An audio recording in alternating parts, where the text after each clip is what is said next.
실로 전기소설 유창 제48화 공심일시 조선의 스승 유창 유현종 지음 정상제작 유찬종.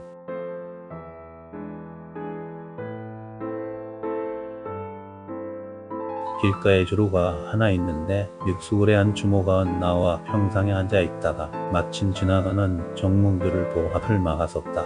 자넨가 오늘은 전작이 있네. 다음에 마심세. 그러면서 그냥 지나치려 하자 주모는 잠깐 기다리라 하더니 술이 가득 담긴 술사발을 들고 나와 마상에 있는 정몽주에게 권했다. 목이나 축이고 하셔. 정몽주는 고맙다며 한 사발을 쭉 들이켰다. 자, 그럼 또 봄새. 자, 가자. 이기야. 그가 탄 말은 한참을 오다가 이었고 선주귀 앞에 다다랐다. 노계천을 건너는 돌다. 이었다. 그가 탄 말이 돌다리 위로 올라섰다. 중간쯤 할 때 어디서 날아오는지 모를 바위돌에 뒤통수를 맞은 정몽주가 비명을 질렀고 말이 놀라 튀어오르는 바람에 그는 다리 위로 떨어졌다. 그러자 기다리고 있었던 것처럼 어둠 속에 퇴한 둘이 장검을 도받들고 하나는 정몽주의 목에 하나는 그의 배에 깊숙이 꽂았다. 뒤이어 철퇴가 또 날아들며 그의 뒤통수를 가격했다. 처음 말 위에서 맞은 것도 바윗돌이 아니라 조영규가 날린 철퇴였다. 정몽주는 온몸이 귓성이가 된 채 척설을 당하고 말았다. 이 소식은 이튿날 일어나 아침에야 대궐에 전해지게 되었다.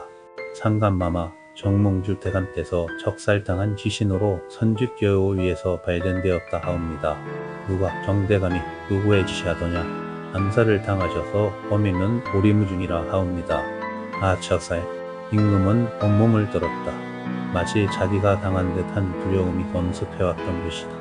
이성계의 힘긴 세력을 핍박하고 지제하고 유배를 시키는 데는 임금 자신의 책임이 컸던 것이다. 이색이나 정몽주에게 그들을 추방하고 숙정하라고 밀명을 내린 것도 자신이었다. 다음 차례는 자신이란 생각이 든 것이다. 조회가 열리자 그새야 편의 대신들이 일제히 들고 일어나 정몽주 척살 배우자가 누구인지 하루속히 가려내야 한다고 떠들었다. 특히 예조씨랑 한비는 이 중차대한 시기에 그러한 남살사단을 획책한 자들이 누구인지 알 만한 사람들은 다 알고 있으니 속히 잡아들여 배우를 추궁하라고 상주했다. 그때 이성계가 뒤늦게 조의에 참여했다고 승지가 임금에게 전했다. 이시중이 왔다고. 소신 이성계 병이 쾌차하여 상감께 현신하여 감사인사 올리옵니다. 이성계가 나타나자 원래는 벌집을 건든 꼴이 되었다. 한빈이 다시 나섰다. 이성계 시중은 이미 관직을 사직하고 뻔한 야인입니다. 감히 전하에 부름도 없는데 조의에 나오다니 오만무례한 행위옵니다. 그러자 이성계가 성난 호랑이처럼 부르짖었다. 네 놈, 관직을 떠난 야인이라고 내 사직서를 누가 수리했는지 알고 싶다. 상간마마십니다. 시중, 과인은 아니요. 누구도 그 사직서 수리하지 않았어. 그러신 줄 알고 있었습니다. 나라의 국노인 정몽주 형께서 알 수 없는 괴한에게 척살을 당했습니다. 이건 나라를 흔든 중대한 사단입니다. 이런 화를 불러온 자들이 누군지 밝혀내야 합니다. 바로 저 한빈 같은 놈들입니다. 정도준, 요준, 김구영, 고인호 이런 중신들이 무슨 죄가 있다고 모조리 투옥하고 유배를 보내는가. 그렇게 탄핵하는 자들은 모두 깨끗한가. 왜 당신들은 복수의 악순환 그 고리를 끊지 못하는가. 당신들이 내조짓은 저들이 언젠가는 다시 집권하게 된다. 그땐 또 당신들이 당해야 되지 않는가. 이것이 계속 반복되는 악순환의 골타. 정몽주 사건 역시 계속 이어질 것이다. 왜 그걸 모르는가. 나 이성계 더 이상 이 혼란 두고 보지 않겠다. 상간마마, 그 같은 악순환의 고리를 끊어야만 나라가 바로 서겠다 생각하시면 당장 배서에 가 있는 모든 중신들의 죄를 사해 주시고 조정으로 돌아오게 하여 주시옵소서. 지금 윤허하여 주옵소서. 이성계가 부복했다. 그렇게 떠들던 벌레는 죽은 듯 조용하기만 했다. 상간마마, 윤허하여 주옵소서. 아, 알겠소. 감사하옵니다. 윤허하신 걸로 아옵고 소신 물러가옵니다. 사자오를 도하고 나서 이성계는 대궐을 물러나와 흥국사로 향했다. 흥국사에는 이성계를 따르는 지지 세력들이 모여 있었던 것이다. 은둔에서 돌아온 이성계가 강한 모습을 보이자 그의 추종 세력은 사기 충천했다. 귀양군은 모든 충신들을 사면하여 조정으로 돌아오게 해야 됐으며 상감을 밀어붙이실 때는 씹는 목은 채증이 확 내려가는 통괴감을 느꼈습니다. 공포에 질린 상감의 표정은 가관이었습니다. 상감은 바로 사면형을 내릴 것입니다. 지금쯤 저들도 초긴장 상태가 되어 대책을 협의하고 있을 것입니다. 정몽주 암살 배후를 밝혀내야 하느며 반격을 시작하겠지요. 그렇게 여러 의견이 쏟아지자 원로 중에 한 사람인 배국념이 일어났다. 저들도 힘의 무게중심은 불이익 쪽으로 기울었다는 걸 깨닫고 있을 것입니다. 최영 조민수가 얻는 지금 전군은 이성계 장군의 휘하에 들어와 있기 때문입니다. 기왕 선전포고를 했으면 순돌릴 틈도 주지 말고 강력하게 밀고 나가야 합니다. 오늘 제군은 중차대한 결정을 해줘야 합니다. 때가 무르익었으니 이제 이성계 장군이 보위에 나가느냐 아니면 좀 더 두고 본 후 보위에 나가느냐를 확실하게 결정해 주기 바랍니다. 배국념의 말에 모든 참석자들은 하나같이 당당하게 보위에 나가 신왕이 되어야 한다 했다. 다른 의견은 없어 배국념이 둘러보았다. 그러자 유청이 나섰다. 그건 당연한 귀결입니다. 이젠 보위에 올라야 할 때입니다. 그런데 이 문제를 가지고 정도전 대감과 깊이 상론한 적도 있는데 몇몇 사람들은 당장 보좌에 나가는 너무 갑작스럽다. 그리 되면 저항하는 세력들이 들고 일어날 것이고 제왕으로서의 정통성을 인정받지 못한다. 그런 약점을 극복하기 위해서는 보위에는 안돼 건지국사라 하여 대리 임금으로 취임하면 된다. 그러다가 7일이 지나면 자연스럽게 신왕이 될 수 있고 보위에 앉으면 된다. 나는 그 방법을 택하는 게 현명하다고 봅니다. 마침내 소왕설레하다가 유청의 의견에 따르기로 했다. 이성계가 관지국사가 되기 위해서는 여러 가지 절차 형식이 필요했다. 곧 만반의 준비가 끝났다. 며칠 후 아침 조회가 열리자 문무백관들이 도열해졌다. 육보 배국남이 단열에서 나와 임금께 보했다. 신배국남 아래입니다. 주상께서는 꼭 최영시중을 비롯하여 정몽주에게 사주하여 전제개혁과 문제개혁에 나선 친진 대신들을 모조리 잡아들여 취직케 하여 귀양을 보내고 이성계 장군의 처단까지 밀명을 내렸습니다. 현재 나라의 최고 중신인 이성계 시중을 모함하여 제거하려던 죄, 용서할 수 없는 대죄입니다. 보좌에서 물러나시오. 무무어마타. 감히 과인대로 물러나가고 그렇소. 물러나시오. 아하. 임금은 신음을 올리며 덜덜 떨었다. 언제 나왔는지 배국념 뒤에는 이성계와 이기란, 이망원 등이 버티고 서 있었다. 그렇게 말이 많던 구세령의 중신들도 이성계의 표정을 보고는 감히 임금 편을 들지 못했다. 꿀명은 벙어리였다. 그러자 뜻밖에도 여인네의 추상 같은 목소리가 임금 뒤에서 퍼져나왔다. 배국념, 당신은 지금 반역을 하고 있다는 걸 알고서 모르고서 다자보다 주상께 물러나라. 그래도 되나야? 그녀는 임금 뒤에 앉아있던 왕실의 어른인 해왕대비 정비공민왕 비였다. 금상은 암호하고 무능하여 민심이 떠난 지 오래되었습니다. 금상을 암호하게 만든 자들이 누구여? 여기 있는 그네들 아니오. 눈과 귀와 입을 막아놓고 손발까지 묶어놓고 무슨 일을 하라는 것이오. 그리고 이성계 시중이 직접 올라 보좌에 앉은 임금을 4년도 한데 넥주조려 하다니 그게 대신들이 할 짓이오? 대왕대비는 조금도 지지 않았다. 임금은 만백성의 어보이입니다. 그런데 금상은 천심과 민심이 다 떠났는데 어떻게 보위에 남아있을 수 있습니까? 물러나셔야 합니다. 눈 씻고 봐도 이제는 보위를 계승할 만한 왕손이 없는데 누굴 새로 내세우겠단 말이오? 조정상하 그리고 만백성이 임금 대리로 이성계 시중에 앉아야 한다 하고 있습니다. 대리임금 보금동서에 신하된 자가 대리임금이 되었단 말은 듣느니 처음이요. 대리임금이 아니라 신왕이겠지요. 치마를 입었다고 소리가 아니 보위를 찬탈하고 있다고 왜 솔직히 가해지지 못하는가. 470년 고래종사를 이렇게 불법으로 허무하게 내줄 수는 없다. 이 무도한 덕신들아. 그러면서 대비는 슬피 울기 시작했다. 비틀거리며 임금이 일어났다. 자신의 처소인 별궁으로 들어갔다. 얼마 후 뭔가 만반의 준비를 끝낸 이성계의 가는 남원이 미리 만들어 두었던 교서를 들고 별궁으로 들어갔다. 전하는 교서를 받으시오. 읽고 모든 걸 포기한 듯이 둔 임금이 나왔다. 신이 교서를 읽겠습니다. 국왕녀는 무도하고 사모하여 고려국을 다스릴 수 없다. 옥세를 건지국사 이성계에게 위임하노라. 임금이 고개를 떨구었다. 그러자 뒤에 서 있던 왕비와 후궁들이 일지에 울음을 터뜨렸다. 그때 정의계가 임금 앞으로 나와 두 번째 교서를 읽었다. 전왕묘를 원주로 추방한다. 교서를 읽자마자 의사들이 달려와 패왕을 밖으로 끌어냈다. 이미 만일에 대비하기 위해 이방원이 그니 군사 2,000여 명을 동원하여 봉간탑을 철통같이 둘러대고 있었다. 지체하면 안 된다. 어서 속히 떠나라. 이방원이 서둘러 명을 내렸다. 그런 다음 이성계의 세력들은 다시 흥국사로 자리를 옮겨 후속 조치를 논의했다. 이제 어떻게 해야 하든 이성계가 둘러보자 역시 대국념이 나섰다. 더 이상 머뭇거릴 필요 없습니다. 보위에 나가십시오. 임금 대리가 뭡니까? 신왕이 되시는 게 순리입니다.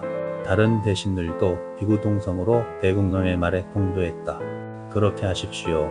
시중자 이성계는 잠시 이맛살을 찌푸리며 생각에 잠기더니 뒤편에 서 있던 유청을 불렀다. 예, 시중자. 그래도 언제나 냉정함을 잊지 않는 사람이 일상죄주지. 그네는 이제 어찌해야 한다고 생각하나? 이중차대한 순간에 무슨 말씀을 드려야 할지 후원이 두렵습니다만 원하시니 말씀드려보겠습니다. 당장 신왕으로 등극해도 되지만 애초에 말씀드린 대로 대리임금인 권지국사를 마치심이 순리일 듯합니다. 그렇게 해도 몇 달 안 가서 신왕으로 등극하셔야 한다는 조정 안팎 백성들의 여론이 비등해지게 될 것입니다. 그때 마지못해 왕위를 받으시는 게 모양이 좋을 듯합니다. 이성계도 잠잠히 고개를 끄덕였다. 마음에 든 모양이었다. 이성계의 이른바 권지국사들이 임금 김직식은 이튿날 아침 정전에서 열렸다. 만조백관이 도열해 늘어선 정전은 긴장감에 차 있었다. 이때 갑자기 백관들이 외쳤다. 이성계 대왕 천세 천천세. 곤룡포를 입고 입선관을 쓴 이성계가 보도 앞으로 들어왔던 것이다. 대왕 마마 천세 천천세. 벌레가 떠나갈 듯한 환호 소리가 다시 한번 일어났다. 보좌는 비어 있었지만 그 뒤에는 대왕 대비가 앉아 있었다. 이성계는 대비 앞에 절을 올렸다. 대비는 말없이 눈물만 흘리고 있었다. 남은이 말했다. 지금 이후 고려의 국사는 이성계의 권지국사가 감목하시고 대비마마는 서무를 전담하도록 되어 있나이다. 그러자 신하들 중에서 대사원 민계가 나서며 질타했다. 모든 국사는 대비마마가 전담하시고 권지국사는 자문만 하면 될 것을 왜 눈 가리고 아웅하는 거요. 보위가 탐나는 왕위를 찬탈하면 되는 것을. 순간 찬물을 끼얹은 듯 벌레가 가라앉았다. 끌어내라. 이방원이 외쳤다. 그러자 위사 2명이 달려와 민계를 대끌듯 끌고 밖으로 나갔다. 보좌에 좌정하소서. 대왕마마. 다시 축원의 함성이 일어나자 이성계는 마지못한 듯 보좌에 앉았다. 그때 기신사승기 2명이 따라오고 유창의 옥새암이 놓인 보배상을 머리에 높이 받쳐든 채 천천히 걸어 들어오고 있었다. 이성계 앞으로 다가오자 멈춰섰다. 대골로 권지국사 이성계 대왕께서는 고려궁왕의 옥새를 받으시오. 이성계가 만면에 웃음을 머금고 옥새 보배상을 받았다. 이성계 대왕 천세 천천세 영원 무궁하소서. 10일 개국에 다친 대리왕인 권지국사 이성계가 첫 번째 내린 언응은 율배지에 가 있는 자타의 모든 대신들의 3일령을 내리고 조정에 귀환하는 것이었다. 한 달 만에 정도전을 비롯한 모든 대신들이 돌아왔다. 이성계는 개혁을 위한 18개조 강령을 발표하고 국태구정 일수를 강조했다. 그리고 대신들은 명예에 사은사를 보내고 이성계의 심왕 즉위를 명제가 제가해 주도록 청했다. 그러나 명은 거부했다. 대리임금 권지국사라는 게 거부의 이유였다. 우리가 지금까지 인접국이 대국이라 하여 평화를 유지하기 위해 상국으로 대접해왔을 뿐 그것이 사대주의라고 비난받지만 약자로서는 어쩔 수 없는 선택이었습니다. 정식으로 즉위한 국왕이 아니니 승인대가를 못 해주겠다고요. 그렇다면 이 기회에 우선 당당한 새나라의 국왕으로 등극하시는 모습을 보여주어야 합니다. 그래야만 지금 추진하고 있는 모든 개혁의 진도도 빨라집니다. 모든 신하들이 정식 즉위를 요청했다. 명나라도 명나라지만 전제개혁이나 군제개혁, 사체개혁 등의 추진 동력이 약한 것은 권위 있는 국왕의 강력한 힘을 발휘하지 못해서라는 것이 등급 요청의 이유였다.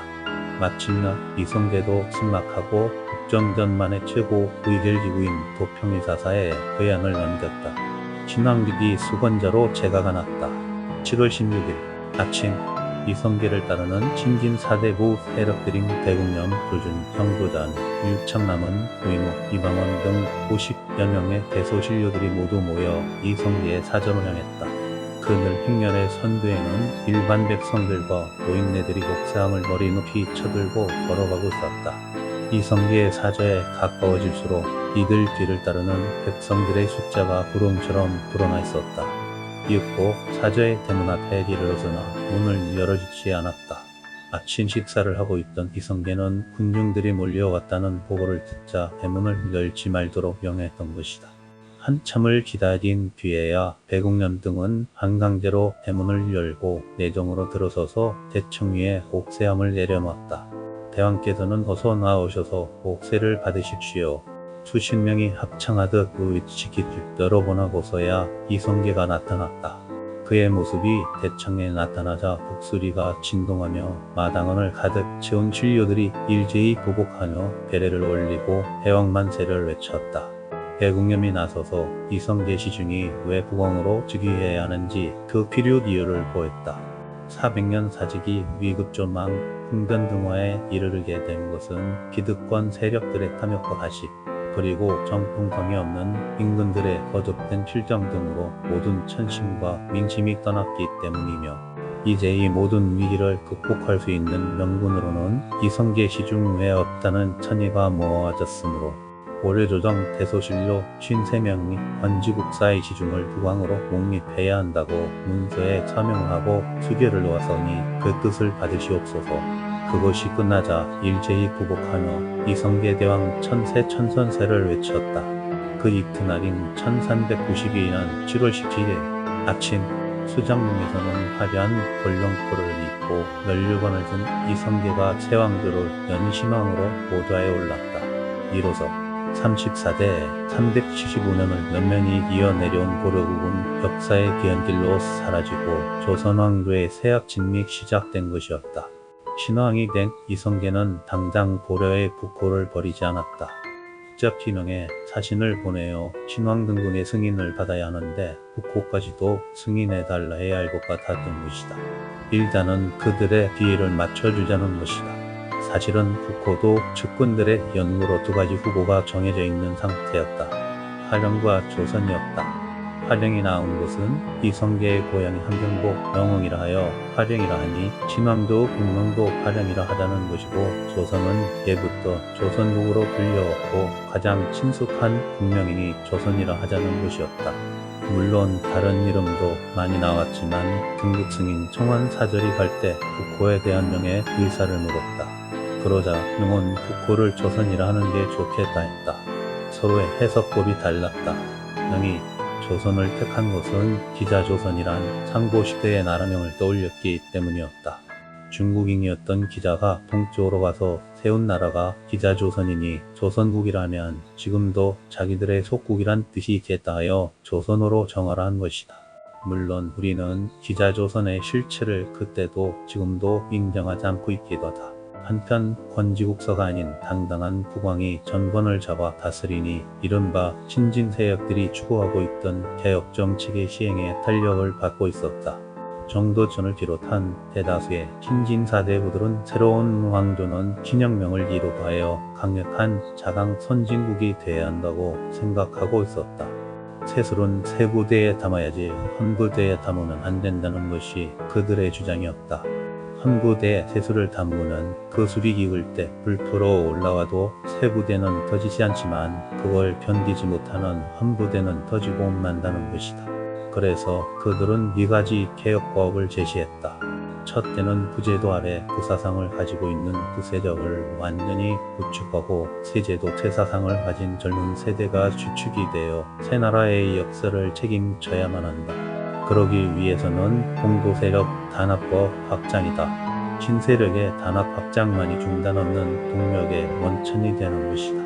그러나 문제는 이들의 경제적 문제를 해결해야만 한다는 것이다.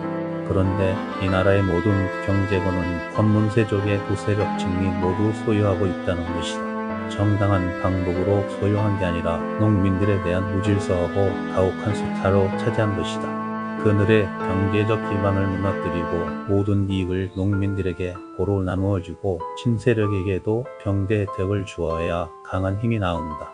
그러기에 둘째 제도개혁은 과전도를 실시하자는 것이다. 부세력이 불법으로 차지하고 있는 문강 토지들을 세세히 감사해서 나라가 환수하고 농민들에게 돌려주자는 것이었다. 노동정벌전을 준비할 때부터 은밀하게 조사해온 바에 의하면 경기도를 비롯한 6개 도에서 실전 62만 3천 개를, 황원전 17만 5천 개를 발전하여 국법을 확보 중이며 그 땅에 대한 분탁, 전족을 모두 불태워버린 상태였다.